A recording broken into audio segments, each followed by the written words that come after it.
Dans le monde des médias, la notion participative ou interactive a pris une place essentielle ces derniers temps.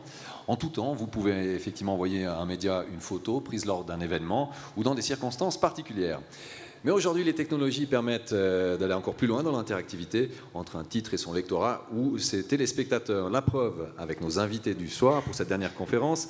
Vincent Antonioli est responsable commercial de 20 minutes. Bonsoir. Bonsoir à tous. Et Philippe Favre qui est donc rédacteur en chef à 20 minutes. Bonsoir. Bonsoir à tous. Alors avant de parler de la marque, 20 minutes, on va regarder une petite vidéo qui repositionne les stratégies et le 20 minutes aujourd'hui. Alors on regarde tout de suite en images, on en parle juste après. 20 minutes. Nous sommes présents partout sur tous les supports numériques, 24 heures sur 24. 20 minutes, c'est un portail d'actualité sur mobile avec une édition print, un magazine lifestyle avec un blog, un portail pour les jeunes. Nous fournissons chaque jour des sujets de discussion à plus de 2,7 millions de lecteurs. Si nous empilions nos lecteurs les uns sur les autres, nous dépasserions 10 fois le Cervin. Nos lecteurs sont non seulement jeunes, déjantés et sexy, mais jeunes, urbains, disposant d'un fort pouvoir d'achat et sexy. En tant que marque de médias unique, nous touchons chaque jour la Suisse entière. Nous informons et divertissons, que ce soit à la maison ou en chemin, en numérique ou en analogique. Nous accompagnons nos lecteurs tout au long de la journée. Et on se sent aimé. Comme les années précédentes, 20 minutes se place en tête des applications pour smartphones et tablettes préférées de Suisse. Enfin presque. Facebook et WhatsApp nous devancent un peu. Alors on peut le voir dans ce petit clip de présentation. 20 minutes, c'est bien plus qu'un simple journal, c'est une entité, c'est devenu même une marque. On ose parler de marque aujourd'hui, 20 minutes? Alors oui, plus que jamais, parce que depuis 10 ans, on a comme volonté de parler à une communauté et de ne pas travailler sur les supports, qu'ils soient numériques, print ou autres. Simplement, c'est s'adresser à ces jeunes actifs urbains qui sont demandeurs d'informations, mais aussi de divertissement. Donc, évidemment, le marketing repose énormément sur la marque. On a un logo aujourd'hui qui est fort, avec une bonne notoriété. Et puis je pense que c'est le travail des 10 dernières années. Il y a aussi du travail derrière, bien évidemment. Philippe Favre, il y a un travail rédactionnel très fort. Oui, et puis surtout, on peut profiter d'une communauté de lecteurs, d'utilisateurs qui nous fournit aussi du contenu, ce qui est très intéressant. C'est-à-dire qu'aujourd'hui, je bénéficie du meilleur réseau d'informateurs, d'indics, comme on dit dans la police, pour me fournir des informations. On y reviendra, c'est en fait là derrière que repose, ou là-dessus que repose en fait toute la stratégie d'interactivité, de l'interaction avec nos lecteurs. Alors vous parlez de cette stratégie, ou des stratégies, s'il y en a plusieurs, qu'est-ce qu'on peut en dire de ces stratégies? Je crois que depuis 10 ans, on a surtout eu la volonté de s'adapter à nos consommateurs. Alors on est passé par différentes étapes, parce que en 10 ans, le monde des médias a évolué. On a commencé avec un journal qui avait un site internet. Pour la petite histoire, on a appris seulement quelques jours avant le lancement du titre qu'il fallait créer un site internet. Là, je parle de mars 2006, donc c'est finalement il n'y a pas si longtemps. Et puis, au fil des années, on a passé d'une stratégie où on était en print first au web first.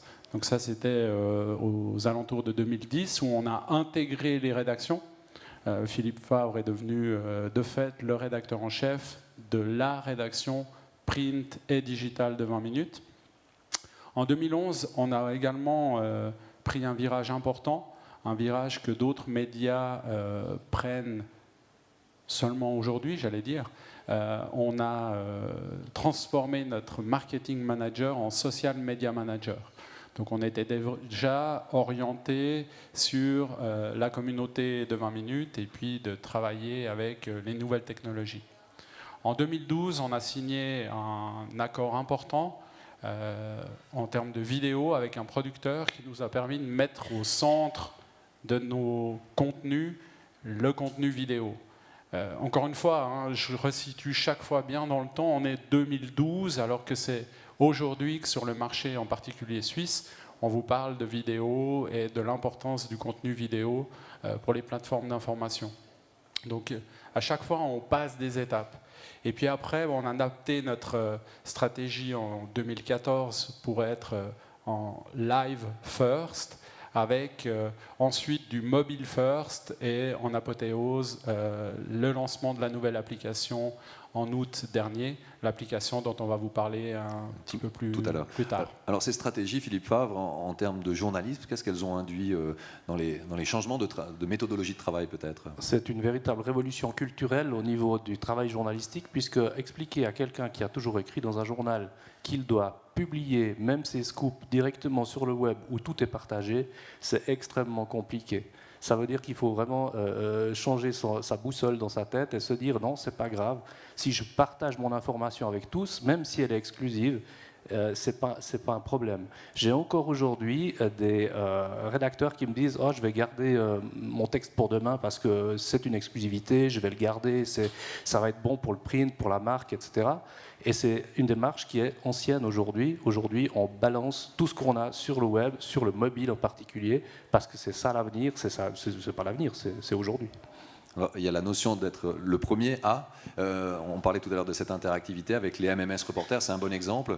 Comment est-ce que vous travaillez avec ces MMS reporters? Donc, c'est ces photos qui vous parviennent d'un événement ou... J'y viendrai plus tard dans la présentation parce qu'il y a des exemples concrets, notamment avec notre application.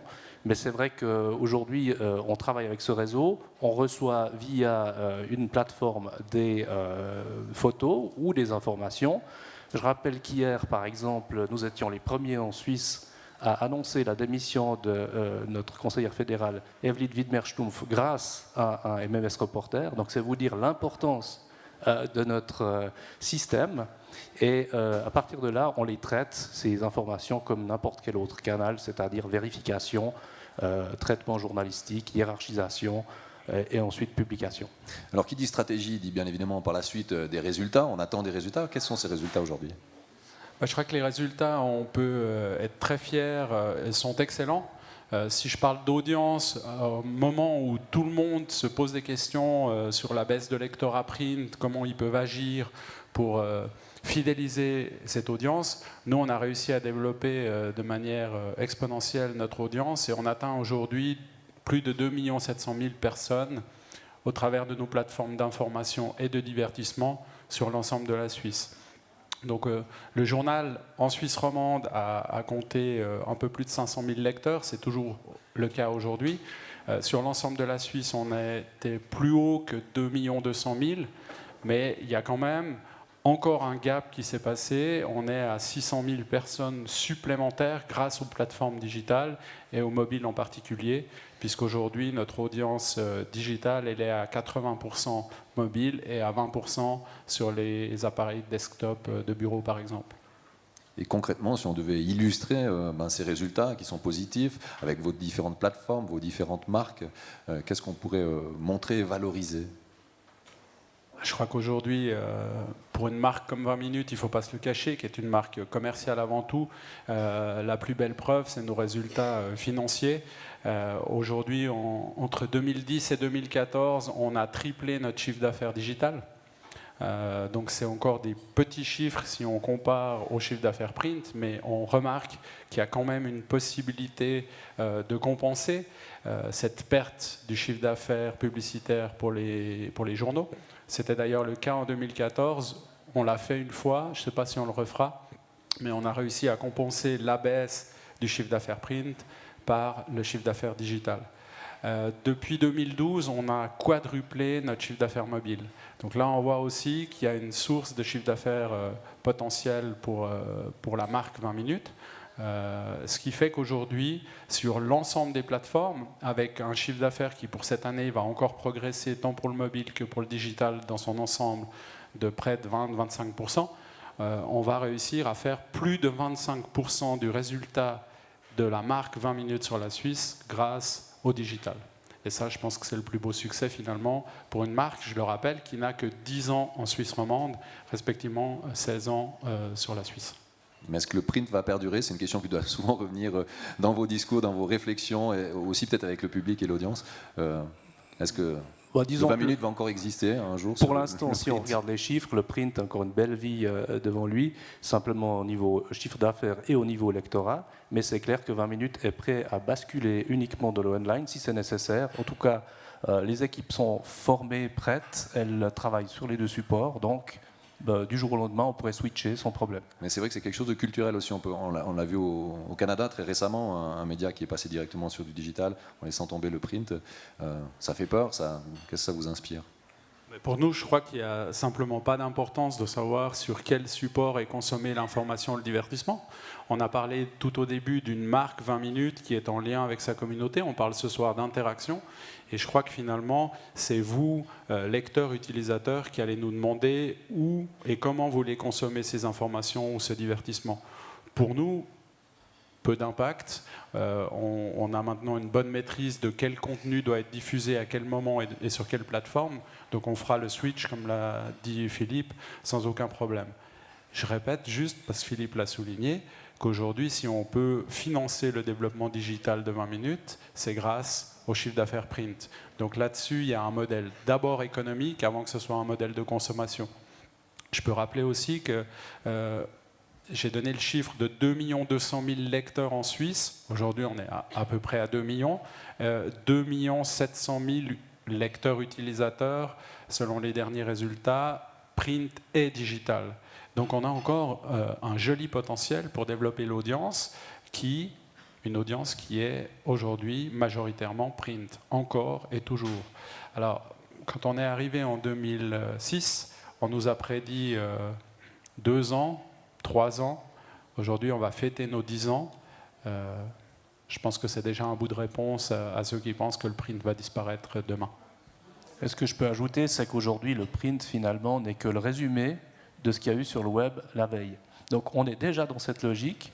Au fond, je le redis, on peut tirer la prise quand on veut du print, qui est très cher en termes logistiques, en termes d'impression. Donc, on pourrait le faire. Simplement, aujourd'hui, il y a une demande qu'on respecte. Et je dirais que le cycle normal de l'information pour 20 minutes, c'est du web en continu, du mobile bien sûr, mais du print qui dure entre 6h et 9h le matin, c'est un peu la durée de vie du journal. Ensuite, en principe, c'est plutôt le desktop, mais tout se discute. On l'a dit tout à l'heure, 20% seulement de part de proportion de stationnaire. Et puis ensuite, le mobile le soir. On voit des pics de consommation à des heures tout à fait extraordinaires. À minuit, on a encore plusieurs dizaines de milliers de personnes qui sont connectées en même temps sur notre site. C'est tout à fait impressionnant. Et avec l'application qu'on va vous montrer tout à l'heure, vous pourrez voir en direct qui est actuellement connecté chez nous. C'est tout à fait remarquable.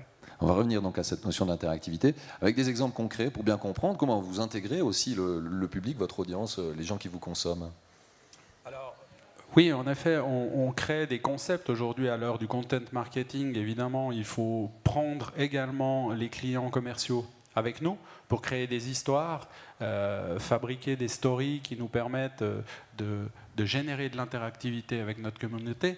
Alors, le premier exemple qu'on a sélectionné, c'est un exemple qui date de septembre 2013, donc ça fait déjà quelques temps, où là, on parlait de photos. C'est un exemple qu'on a fait avec un partenaire commercial sur plusieurs semaines et qui s'appelait Moment Suisse.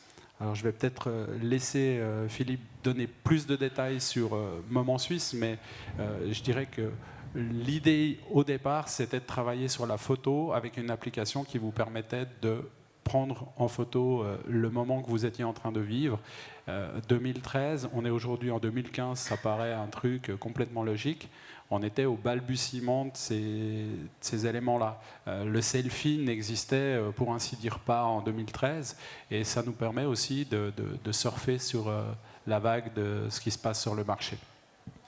Donc je peux décrire un peu cette opération qui est vraiment multiplateforme et tout public. D'abord, on fait un appel dans le print pour demander au lecteur de fournir une photo à un moment X. Et ensuite, on leur demande d'envoyer cette photo via notre plateforme MMS Reporter ou d'autres canaux, c'est égal. On récolte ça sur le web et ensuite on publie un résumé des meilleures photos de nouveau dans le print. Donc vraiment ce recyclage-là prend une forme tout à fait concrète, ou ce cycle plutôt prend une forme tout à fait concrète avec cette façon d'appeler à la fois sur le print et sur le web. Le résultat de tout ça, c'est qu'en 1 heure, C'était je ne me souviens plus de la date maintenant. C'était le 13 septembre 2013, entre 12h30 et 13h30. Et 12h. Oui, c'était 12h30, 13h30. On a eu 24 000 photos sur la Suisse. Donc il faut imaginer ce que ça donne comme masse, évidemment avec nos collègues suisses alémaniques, ça va de soi, mais la Suisse romande a même surpondéré en quelque sorte. On a plus de photos en proportion de la Suisse romande que de la Suisse alémanique. C'est tout à fait incroyable et j'étais le premier surpris du résultat. Notre communauté est là, elle existe, elle est active. Et c'est l'apprentissage qu'on a fait avec cette opération. Je suis content que Philippe ait dit qu'il était le premier surpris parce que je ne vous cache pas que quand on a créé, conceptualisé cette opération, il n'y avait pas que des gens qui y croyaient. Et là aussi, on voit la force de la marque 20 minutes et l'importance qu'on a dans la vie des gens. C'est-à-dire qu'on est capable de générer un engouement sur un concept finalement simple. On a généré ces 24 000 photos, mais ça a aussi permis de générer plus d'1 500 000 connexions sur les différents articles qui s'y rapportaient. Donc on a vraiment réussi à créer quelque chose qui a dépassé le simple envoi de la photo. Les gens sont venus voir, sont venus voter pour leurs photos, les ont partagées sur les réseaux sociaux. On a eu 645 000 likes sur les différents réseaux. Donc on a vraiment créé quelque chose qui a fait participer les acteurs de notre communauté. Et l'objectif n'est pas uniquement de créer un buzz à un temps X, c'est de fidéliser. C'est quoi la recherche derrière aussi? C'est clair que le souhait, c'est de fidéliser les utilisateurs, en particulier les lecteurs, mais ils sont déjà extrêmement fidèles depuis maintenant presque 10 ans. Mais c'est aussi de les fidéliser sur le web, sur nos différentes plateformes numériques. Donc au travers de ces opérations, on en a fait d'autres qui sont tout aussi spectaculaires. On en a choisi une, deux, pour vous montrer un petit peu l'impact. Alors évidemment, nous, les journalistes, nous sommes toujours extrêmement surpris, enfin moi en particulier, par l'impact de ces opérations. On pense toujours que nos lecteurs sont un petit peu, amorphes, sont pas très réactifs. Puis en fait, on se rend compte que pas du tout, ils sont extrêmement actifs. Et on a un deuxième exemple, enfin je ne sais pas si on veut le présenter maintenant, mais c'est un exemple où on va encore plus loin puisqu'on est parti de la photo et là on passe à la vidéo. Donc c'est un pas supplémentaire de façon de faire participer notre communauté à nos projets. Alors, cette opération s'intitule « Faites du bruit ». Faites du bruit pour la Suisse. Faites du bruit pour la Suisse, c'était un concept où on a joué la carte de notre identité nationale. Donc là, de nouveau, la marque 20 minutes va au-delà de ce que peut faire un média traditionnel, puisqu'on est présent en Suisse romande, en Suisse alémanique et au Tessin. Donc là, par le biais d'un appel, on a proposé aux gens de venir participer à une sorte d'hymne national. Donc là, de nouveau, le concept était assez simple. Quand on met de la vidéo, comme le disait Philippe, dans un concept d'appel, c'est plus délicat parce qu'il faut se préparer. Les gens sont encore un petit peu chatouilleux par rapport à ça. Ça va plus vite en photo, c'est plus simple. Mais on a quand même eu un joli retour. On s'est associé des ambassadeurs pour créer un petit peu le buzz. Et puis, on s'est évidemment associé à un producteur. Et puis je crois que le meilleur moyen de vous dire ce que ça a fait, c'est de vous montrer le résultat, enfin de vous faire écouter surtout le résultat. Ce titre est sorti la semaine dernière. En 2 jours, il a été numéro 1 sur iTunes Suisse. Donc on a réussi de nouveau à faire l'appel, à faire une production de valeur et puis d'avoir un résultat qui visiblement plaît à pas mal de monde.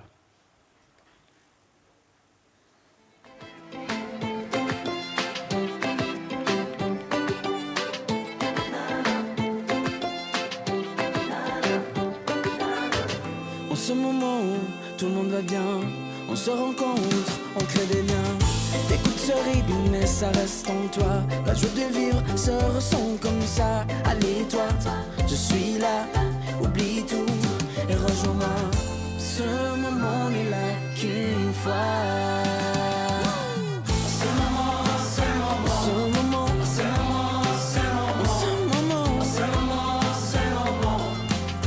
Chose qui reste pour l'infini. Ce moment, ce moment, ce moment, ce moment, ce moment, ce moment, ce moment,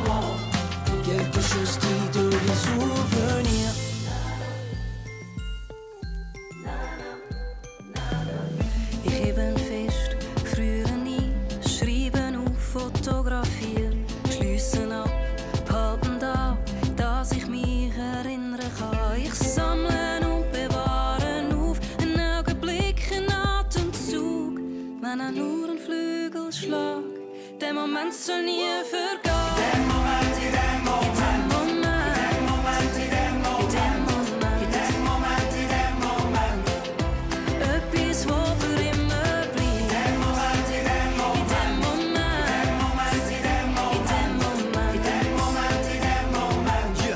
Uppis var solen inrig Questo mind su una fish con time delle sgronde ferme delle switch inside.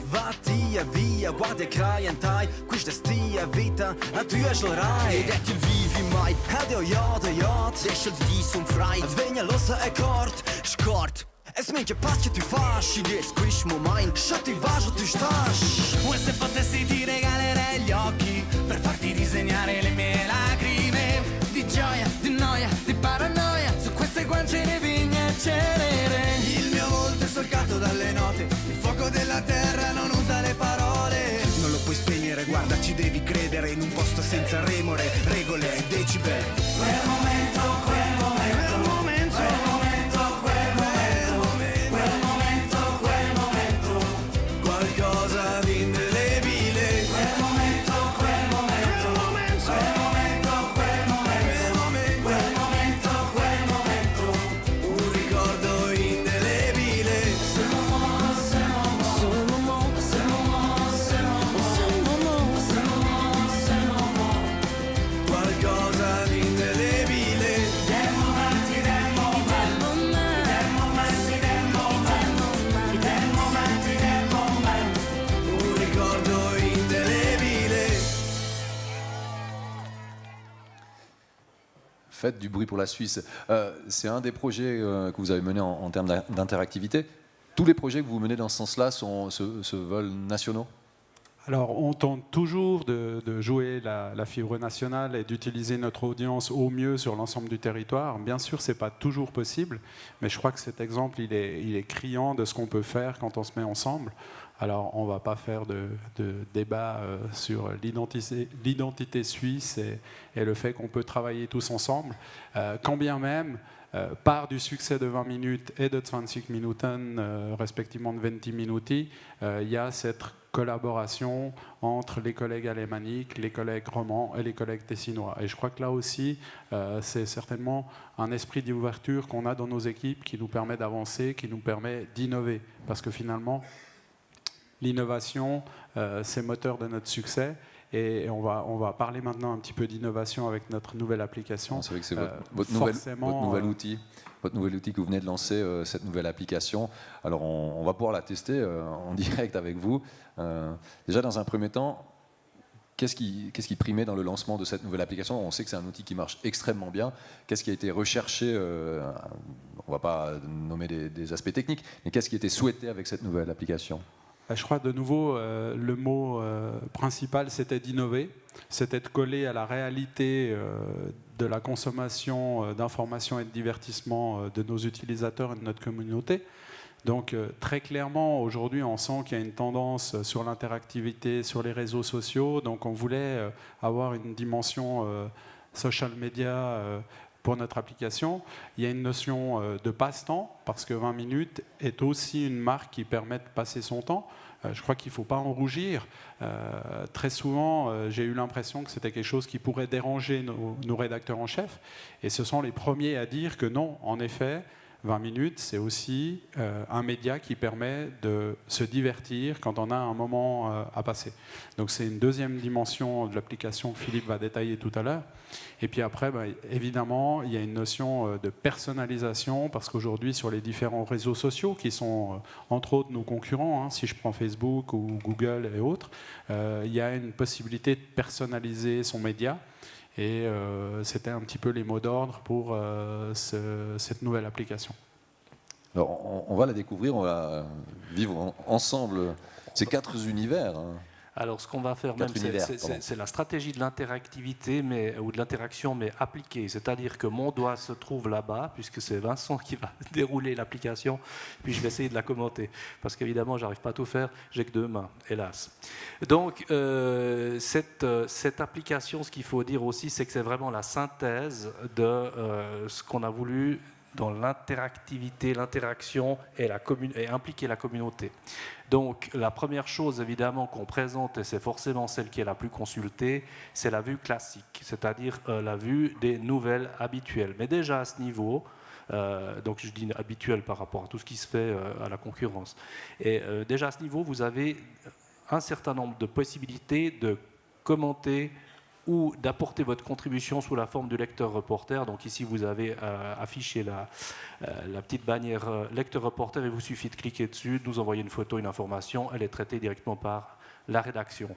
Et au-delà de ça, vous avez également une deuxième face, et ce qui est intéressant sur cette face social media, cette face permet effectivement de partager des contenus, d'évaluer des contenus, et de voir qui est connecté en ce moment. Donc vous voyez, je vous le disais tout à l'heure, je vous l'annonçais tout à l'heure, actuellement 22 000 personnes sont connectées sur cette application, actuellement 41 rédacteurs également.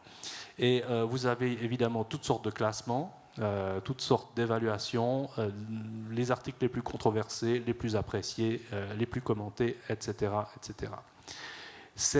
Évidemment que cette face interagit avec les autres, notamment la suivante, qui est la face personnelle, c'est-à-dire la face, là on est sur la dernière face, qui est la face play, voilà, la face personnelle qui vous permet, comme l'a dit Vincent, de personnaliser vos contenus, mais aussi de jouer un peu avec la communauté, c'est-à-dire d'évaluer votre activité. Est-ce que vous êtes un grand voyageur? Est-ce que vous êtes un lecteur assidu? Est-ce que vous êtes un grand commentateur? Etc. etc.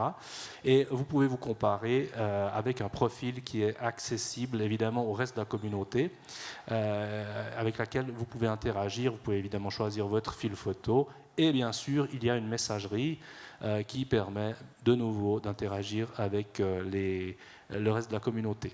Et enfin, la dernière face de ce cube, c'est la face qu'on a appelée Play, aux deux sens du terme, c'est-à-dire vous pouvez jouer à des jeux type jeux, comme on l'entend, j'allais dire de société, mais enfin des jeux très simples, et puis d'autres, c'est jouer évidemment à la télévision cinéma, au sens cinématographique, c'est-à-dire il y a 99 chaînes de télévision à disposition, et puis il y a évidemment toutes les vidéos qui sont produites ou par nous ou par d'autres. Donc vous voyez que c'est un univers plutôt ludique, et c'est la dimension passe-temps qu'on a décrite tout à l'heure et qui est hyper importante pour un journal de pendulaire, puisque évidemment lorsque le matin vous attendez votre train, enfin peu importe votre moyen de transport, eh bien vous pouvez éventuellement souhaiter passer du temps à vous divertir et pas seulement à vous informer.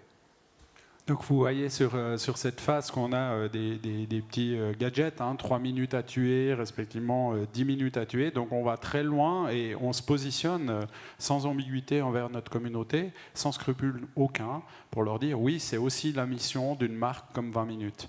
Après, il y a une notion qui me paraît très importante, sur laquelle j'aimerais revenir, c'est la notion d'infini dans la lecture de l'information. Vous pouvez scroller tant que vous voulez, vous allez toujours avoir un fil d'information. Et je pense que là, et certainement qu'on est nombreux dans la salle à être fans de médias, à être fans d'information, on est un petit peu biaisé.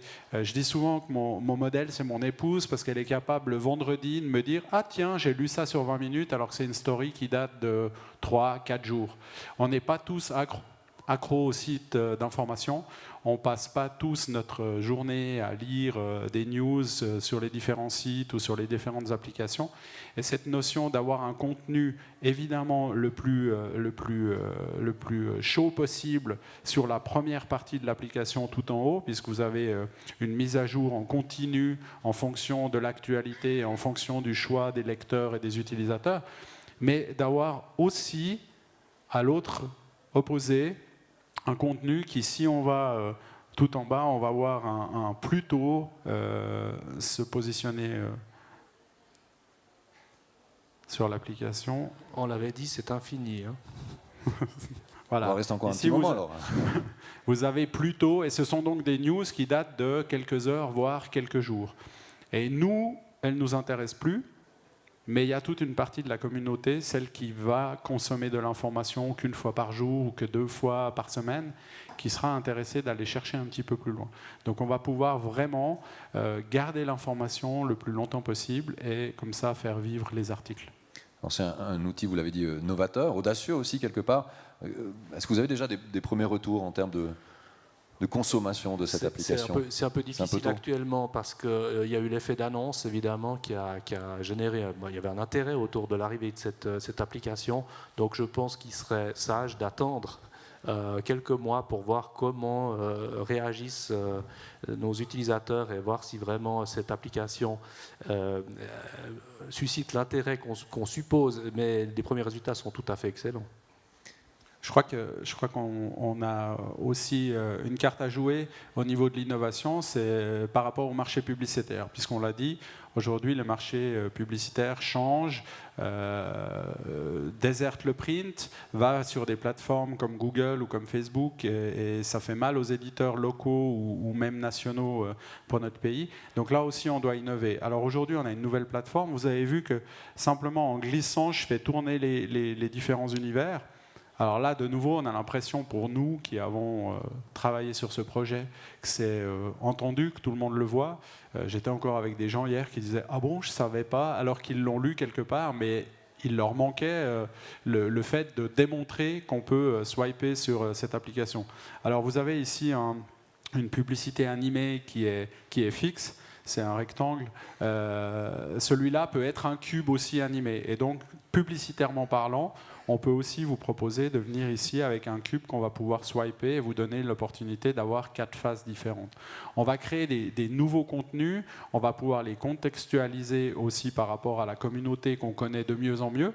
Et à partir de ce moment-là, l'innovation rédactionnelle ou l'innovation outil devient une innovation publicitaire, marketing, et je pense que c'est une des missions de 20 minutes de la marque, de vraiment créer de l'innovation et de faire avancer le marché. Alors c'est hyper passionnant pour nous, en même temps c'est des gros défis, peut-être des grosses responsabilités, mais je crois vraiment qu'après 10 ans d'activité et avec toutes les tomates qu'on a reçues lors du lancement du titre en 2006, on ne peut que se réjouir de dire qu'aujourd'hui, 20 minutes est une marque leader qui innove tant sur le plan rédactionnel que sur le plan publicitaire. Est-ce que ça vous permet d'aborder de manière différente les annonceurs avec un tel outil? Ou pas forcément? Est-ce que les démarches restent les mêmes? L'outil diffère ou un petit peu? Non, j'en parle souvent avec la personne qui est à mes côtés au niveau commercial. On se dit tout le temps que le marché évolue sans cesse et que sur le marché de la publicité, comme sur le marché de la consommation des médias, il faut évoluer dans nos stratégies pour atteindre les clients, comment aller vers eux, avec quel discours.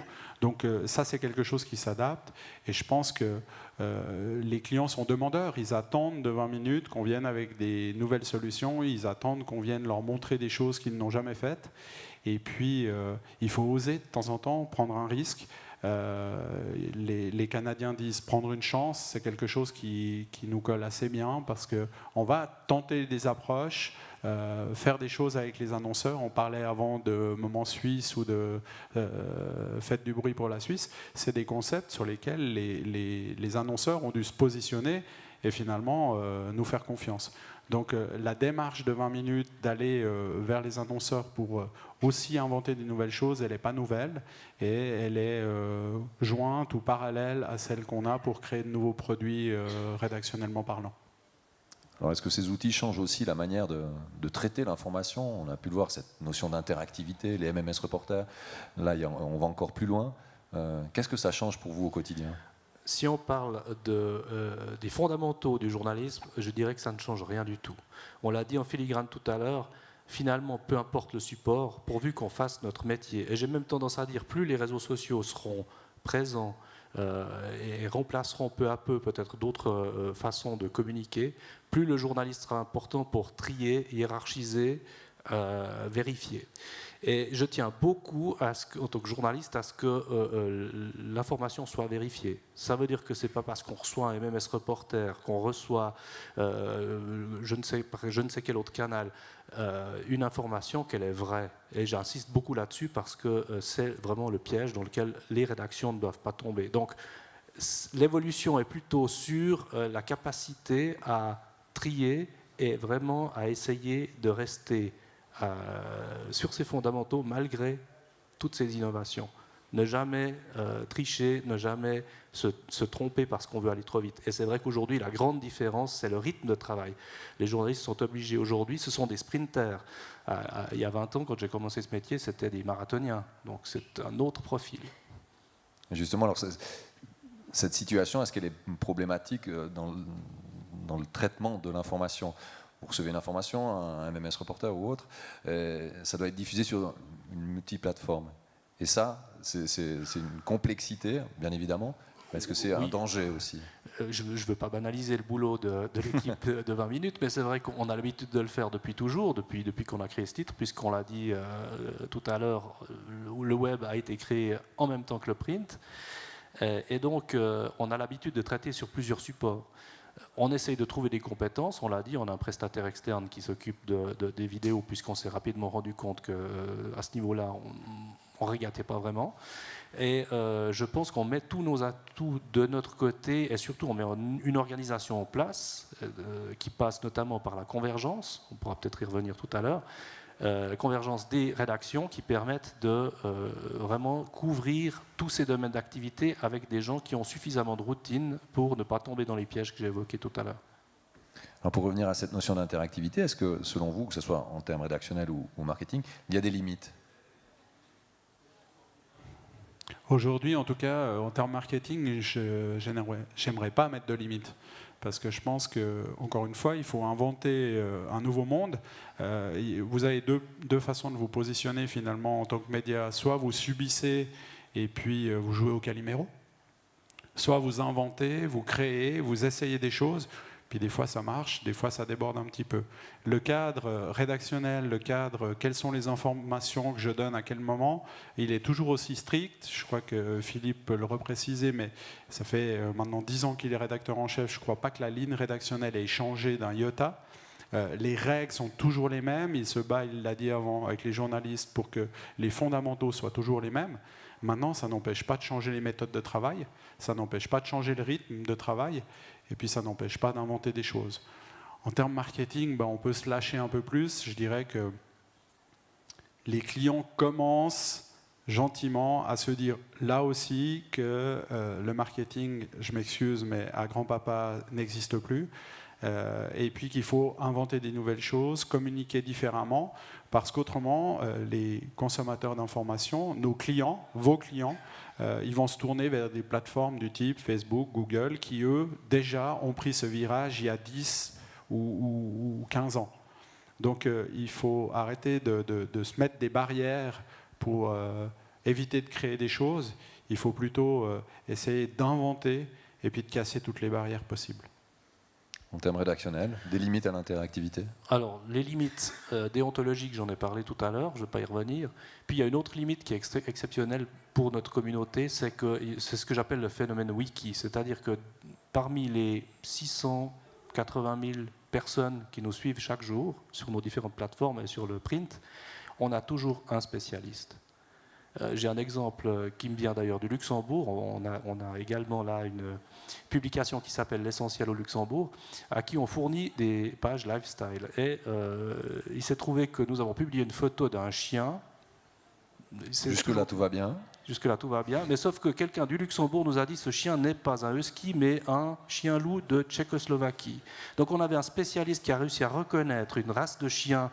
Je vous garantis que c'est très très compliqué pour voir la différence. Et on a donc, pour illustrer, qu'on a toujours un spécialiste qui va nous reprendre. Et si on dérape, si on se trompe, si on dépasse les bornes, il y a toujours quelqu'un dans le monde qui va nous dire, enfin dans le monde de la Suisse romande bien sûr, qui va nous dire, écoutez, non là vous êtes faux.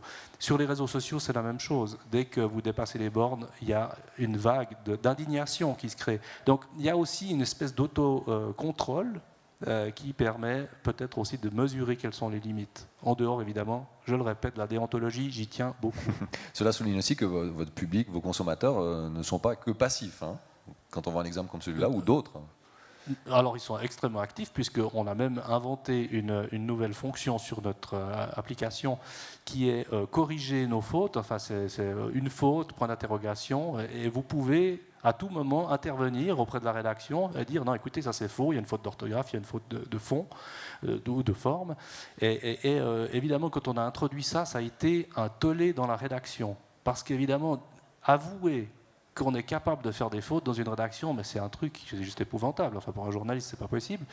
Et finalement, tout le monde s'est rendu compte que oui, on était capable d'accepter aussi ce challenge et d'accepter que nos lecteurs nous disent non, hé les gars, c'est faux. Ou il y a une bête faute d'orthographe, etc. Et ça fonctionne relativement bien. Et je trouve que c'est ce qui fait la force de 20 minutes, c'est qu'aujourd'hui, 20 minutes travaille avec ses lecteurs. Même pas pour ses lecteurs, mais avec, ce qui est une approche complètement différente. Ça renforce aussi le côté émotionnel, et ça, je suppose, pour un responsable commercial, c'est plutôt un avantage. Oui, forcément. Et la philosophie que Philippe a et cette vision de travailler avec nos lecteurs, on l'a également quand on travaille avec nos annonceurs. On ne travaille pas pour nos annonceurs, on travaille avec eux, et puis on crée des choses ensemble. Et forcément, il y a quelque chose qui est différent. Par exemple, je reviens sur Facebook, Google. Finalement, les gens ont cette idée que ce sont nos plus gros concurrents. Oui, mais jusqu'à un certain point, parce que là, vous participez au contenu qu'ils vont, eux, diffuser, mais ils ne vont jamais travailler avec vous. Ils vont plutôt travailler contre vous et vous mettre des barrières. Nous, on crée vraiment ce lien avec le lecteur. Avec l'annonceur, c'est pareil.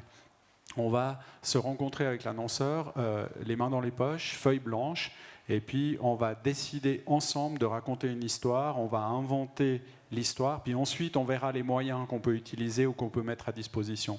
Ce qui est complètement nouveau dans le monde de la vente des espaces publicitaires, puisque encore de nombreuses entreprises vont proposer des services aux annonceurs qui achètent des packages, des choses comme ça. Nous, on n'a rien, on ne dit jamais non à un annonceur, non pas parce qu'il a raison, mais parce qu'on est d'accord d'inventer avec lui. Et ce lien émotionnel, il est hyper fort, et c'est ce qui nous permet de créer des produits de qualité, des produits qui sont novateurs. On a l'impression avec les différents outils qu'on peut voir que cette interactivité, elle va très loin. Est-ce qu'elle peut aller encore plus loin selon vous? Ou est-ce qu'elle doit aller encore plus loin? Moi, je pense qu'il n'y a pas de limite. Qui aurait pu dire il y a 10 ans qu'aujourd'hui, on dialoguerait directement avec nos utilisateurs, qu'ils nous signaleraient des fautes d'orthographe, qu'ils nous enverraient autant de photos par le canal MMS Reporter ou Lecteur Reporter.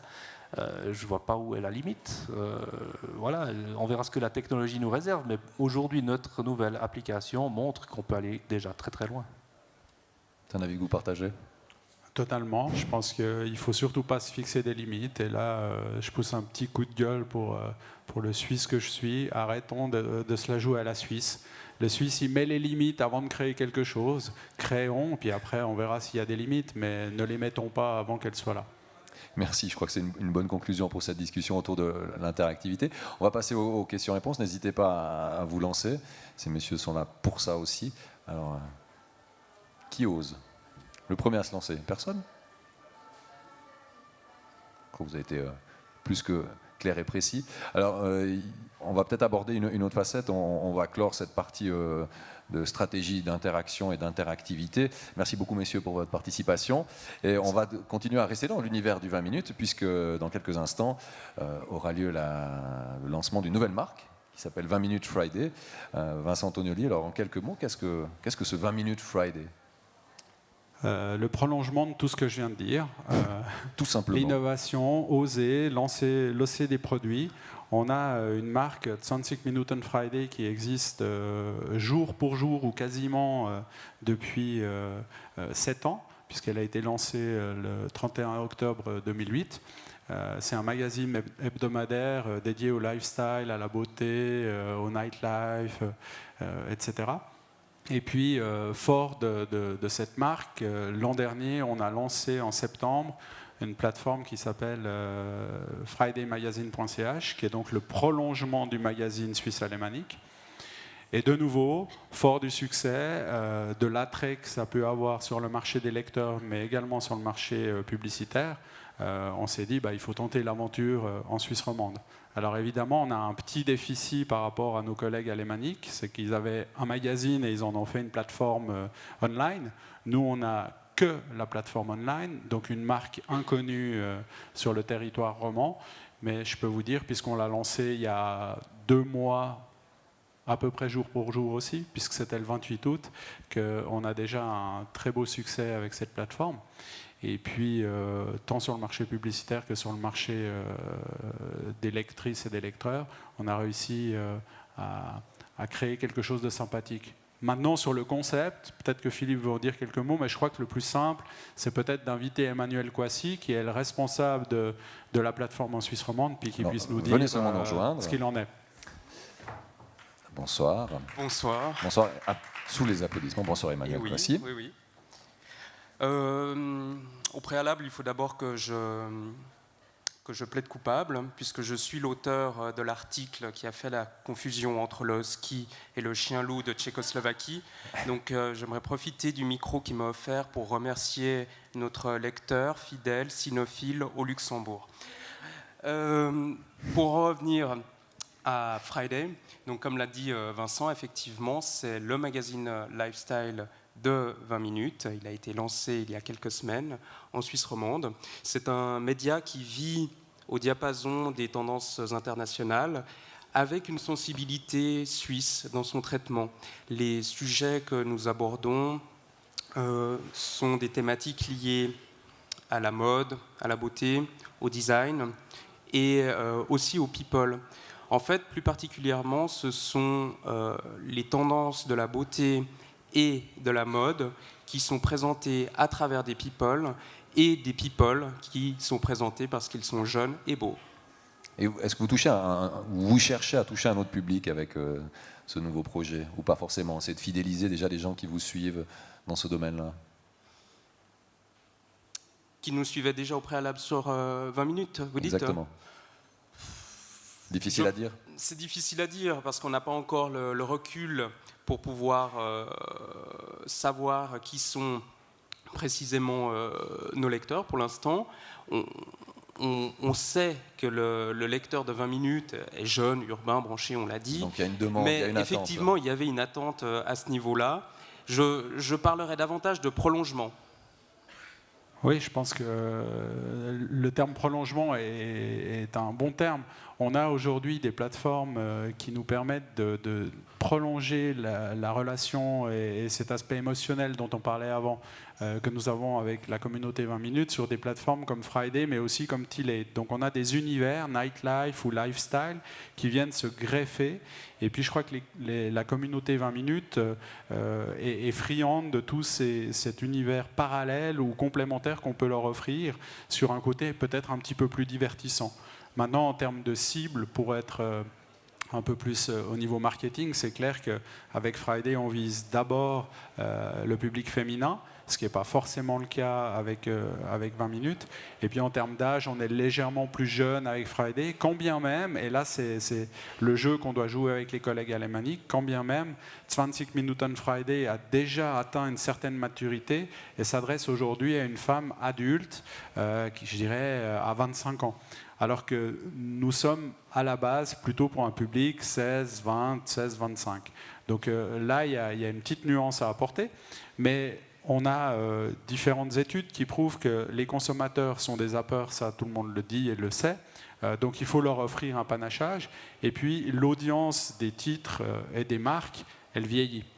Donc là, il faut aller chercher aussi des ressources pour aller sur des terrains qui sont pour les plus jeunes, d'un côté plus divertissant, d'un côté plus léger. Et je pense que Friday répond aussi à ces besoins de légèreté. Cela se reflète effectivement dans le traitement des sujets qui est différent de ceux de 20 minutes, même dans la partie lifestyle, puisque, par exemple, nous tutoyons le lecteur dans un souci de proximité. Ensuite, contrairement à 20 minutes qui se veut un acteur médiatique qui reste dans une forme de neutralité, chez 20 minutes Friday, on affirme un point de vue sur des sujets que sont la mode, les tendances. Ensuite, il y a des rendez-vous qui ne pourraient pas exister chez 20 minutes, par exemple, dans lesquels, justement, nous mettons en avant des adresses, des coups de cœur, des choses que nous apprécions, et nous parlons à ce moment-là, en tant que rédacteur, en tant que journaliste, à la première personne du sujet. Très bien pour le 20 minutes Friday. Alors, qu'est-ce qu'on peut lui souhaiter à ce 20 minutes Friday, en quelques mots? Longue vie. Beaucoup de succès, mais beaucoup de succès, longue vie. Beaucoup de vie, il y en a déjà à l'intérieur du site. D'ailleurs, je vous invite à le découvrir.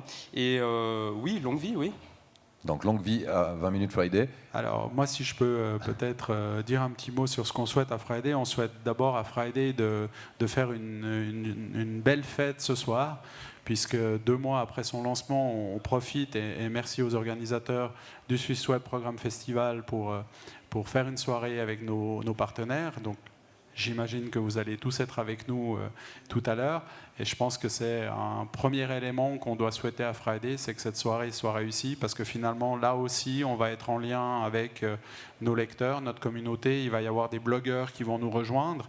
Et 20 minutes Friday est un blog. On appelle ça Blogzine dans notre jargon, puisque c'est une contraction de blog et magazine. Donc là, on va créer également de l'interactivité ce soir, tout de suite, en faisant la fête, et puis que demain, ça fasse progresser notre communauté. Je crois qu'il faut remettre tout cet aspect humain et émotionnel au centre des débats quand on est un média, quand on est une marque média. Alors, c'est une bonne opportunité qui est offerte ce soir. Et une fête qu'on va faire en musique également avec tout à l'heure Yves Larocque qui viendra mixer ici même, et Petra Silander qui nous fait également la joie d'être ici avec nous ce soir pour le lancement donc de 20 minutes Friday. Alors ce que je vous propose, c'est qu'on se retrouve juste derrière le rideau pour partager un petit verre de l'amitié, comme on dit, et juste après la soirée va démarrer, et on vous promet en tout cas de bien belles choses, et surtout longue vie à 20 minutes Friday. Merci beaucoup messieurs d'être venus, merci beaucoup, excellente soirée.